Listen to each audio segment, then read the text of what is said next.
Hello everyone, সবাইকে স্বাগতম শিখন ল্যাবে। আজকে আমরা নবম দশম শ্রেণীর সাধারণ গণিতের দ্বিতীয় অধ্যায় সেট ও ফাংশনের তোমার 2.1 অনুশীলনীর 3 নম্বর ম্যাথ নিয়ে আলোচনা করব। 3 নম্বর ম্যাথে কি বলছে দেখো। এ একটা সেট দেওয়া আছে 2, 3, 4 এবং বি সেট দেওয়া আছে 1, 2, এ এবং সি সেট তোমার দেওয়া আছে কি 2ab। ফলে নিচের সেটগুলোকে নির্ণয় করতে বলছে। নিচের সেটগুলো কি কি? ক, খ, গ, ঘ, পর্যন্ত, মানে 5টা ম্যাথ তোমার দেওয়া আছে এই উদ্দীপকের উপরে বেস করে, ঠিক আছে। এখন ক নাম্বার কি বলছো দেখো, বি বাদ সি, এই সাইডটাকে আমরা কি করি, বাদ, মানে বিয়োগ। বি থেকে সি এর অংশটুকু বিয়োগ দিব আর কি। তাহলে ক নাম্বারটা যদি আমরা সলভ করতে যাই, তাহলে তোমার দেওয়া আছিল কি কি, ওইগুলো লিখে নিছো, ঠিক আছে। লিখে নেওয়ার পরে তুমি এখন ক নাম্বারটা সলভ করতেছো, বি বাদ সি। বি তোমার দেওয়া আছে 1, 2a, বাদ সি তোমার দেওয়া আছে 2ab। 2ab এ বাদ মানে কি, বাদ মানে হচ্ছে যে বিয়োগ, ঠিক আছে। এই যে দেখো বিয়োগ, তুমি ওইভাবেও লিখতে পারবা, এভাবেও লিখতে পারবা, তোমার ইচ্ছা। এখন বাদ দেওয়ার পরে যখন তুমি বিয়োগ করবা, এই পিছনের সাইড থেকে বিয়োগ করবা, এ সাইড থেকে, মানে সি অংশটা থেকে বি এর অংশ বাদ দিবা। সি অংশের মধ্যে যেগুলো আছে ওইগুলো যদি বি অংশের মধ্যে থাকে, মানে প্রথম অংশের মধ্যে থাকে, ওইগুলো বাদ যাবে, বাকি কোনোটা বাদ যাবে না।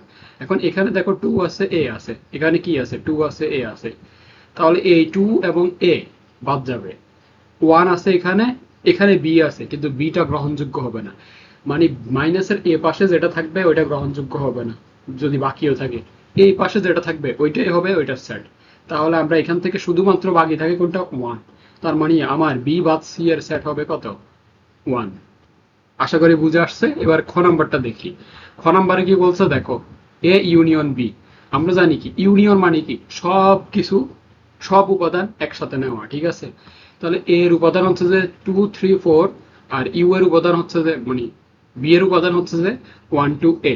এখন ইউনিয়ন যেহেতু বলছে, ইউনিয়ন মানে কি সবগুলো একসাথে, সবগুলো উপাদান একসাথে করা। তো তাহলে তুমি এটা কি হবে, 1, 2, 3, 4, এ, ঠিক আছে। 1, 2, 3, 4, এ সবগুলো উপাদান আমি একসাথে করে দিয়েছি। একটা উপাদান যদি দুইবার থাকে ওইটা একবার লিখবা, দুইবার লিখবা না, ঠিক আছে। শেষ। গ নম্বরে কি বলছে, এ ইন্টারসেকশন সি। ইন্টারসেকশন মানে কি, কমন নেওয়া। তাহলে এ সেটের মধ্যে কি কি আছে, 2, 3, 4। সি সেটের মধ্যে কি আছে, 2ab। তার মানে এই দুইটার মধ্যে কমন আছে কোনটা, কমন আছে হচ্ছে যে 2। এখানেও 2 আছে, এখানেও 2 আছে। তার মানে এই ইন্টারসেকশন সি এর সেট হবে হচ্ছে যে শুধুমাত্র 2। ঠিক আছে। এবারে আমরা যদি ঘ নম্বরে যাই, এই যে ঘ নাম্বারটা দেখো। ঘ নাম্বারে বলছে A union B intersection C. এই যে দেখো বি ইন্টারসেকশন সি আলাদাভাবে ব্র্যাকেটে আছে, তার মানে এটা হবে আলাদা একটা ভ্যালু। আমাদের প্রথমে কি বের করতে হবে, বি ইন্টারসেকশন সি বের করতে হবে, then A union B intersection C করব, ঠিক আছে। তাহলে প্রথমে আমরা এই ব্র্যাকেটের অংশটুকু আগে সলভ করে নিব। বি ইন্টারসেকশন সি মানে কত, ইন্টারসেকশন মানে হচ্ছে কমন নেওয়া।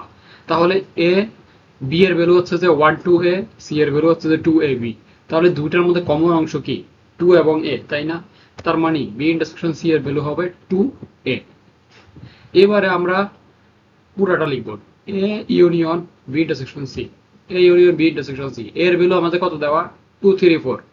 বি ইন্টারসেকশন সি এর ভ্যালু তুমি আগে বের করছো, এই যে বি ইন্টারসেকশন সি বের করছো কত, 2, a। তাহলে দুইটা ইউনিয়ন করবা। ইউনিয়ন মানে কি, সবগুলো সেট নেওয়া, সবগুলো উপাদান নিয়ে নেওয়া। তো সবগুলো উপাদান যদি নাও 2, 3, 4, a, এটা হবে তোমার, ঠিক আছে। এরপরে দেখো ওমো নাম্বারে কি বলছে, A intersection B union C. তাহলে ব্র্যাকেটের মধ্যে আছে কোনটা, বি ইউনিয়ন সি। তাই আমাদের ব্র্যাকেটের ভিতরে যেটা আছে ওইটা আগে বের করা লাগবে। এবারে দেখো বি ইউনিয়ন সি মানে কি, বি এর ভ্যালু তোমার দেওয়া আছে, সি সেটের ভ্যালু দেওয়া আছে। ইউনিয়ন মানে হচ্ছে সবগুলো উপাদান একসাথে করে নিবা। তাহলে কি পাচ্ছ, 1, 2, এ এবং বি, ঠিক আছে। এই চারটা ভ্যালু পাইছো। এখন তুমি টোটাল কি সেট দেওয়া আছে, কি দেওয়া আছে, A intersection B union C. তাহলে A intersection B union C করো। এ এর ভ্যালু তোমার দেওয়া আছে, বি ইন্টারসেকশন সি এর ভ্যালু তুমি অলরেডি বের করছো। এই দুইটার মধ্যে ইন্টারসেকশন মানে কি, কমন নেওয়া। তাহলে এই দুইটার মধ্যে কমন অংশ কোনটা, 2। তোমার অ্যান্সার হবে কত, 2। আশা করি বুঝে আসছে ভিডিওটি। যদি ভিডিওটি ভালো লেগে থাকে তাহলে অবশ্যই অবশ্যই তোমার বন্ধুদের সাথে শেয়ার করে দিবা। আর অবশ্যই চ্যানেলটাকে সাবস্ক্রাইব করবা। ফেসবুক থেকে যারা দেখতেছো, পেজটাকে ফলো করে দিবা। আশা করি তোমাদের জন্য ভালো কিছু রাখতে পারবো, সামনে আরো ভালো কিছু আসবে। সো আজকের ভিডিও এখান পর্যন্তই, দেখা হচ্ছে পরবর্তী ভিডিওতে।